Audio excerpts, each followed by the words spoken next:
ఇక్కడ నిలుచుంటానని నేను ఎప్పుడూ అనుకోలేదు. నంబూరు కల్వర్టిపై నుండి ఫోన్ వచ్చినప్పుడు అన్న మిమ్మల్ని కూడా రమ్మన్నారు అని చెప్పినప్పుడు నాకు ఆశ్చర్యం అయింది. నేను ఎలా తెలుసండి అన్నకి అని అడిగితే, ఏదో మీ పాట విన్నారంట, ఆయన పిలిచారు, తప్పనిసరిగా రండి అని చెప్పినప్పుడు నేను రావడానికి సిద్ధపడి వచ్చానండి. వాస్తవంగా ఎంతోమంది దైవజనులు ఇప్పుడు చాలా విషయాలు చెప్పారు. అన్న గురించి నాకు వ్యక్తిగతంగా ఏమీ తెలియదు, కానీ ఒకటి మాత్రం ఎరుగుదు. 2005 నుండి నేను అన్న పత్రికలు చదువుతాను. ఎందుకంటే 2005లో గుంట గ్రౌండ్లో ఒక మీటింగ్ పెట్టారు. అప్పుడు చాలా తక్కువ మంది వచ్చారు గుంటూరు, నేను చూశాను.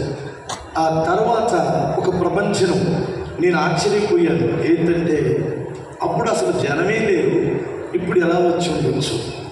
నేనంటాను, ఈ 20 సంవత్సరాలు దేవుని హస్తం తోడునలో ఒకటైతే బైబిల్లో ఒక మాట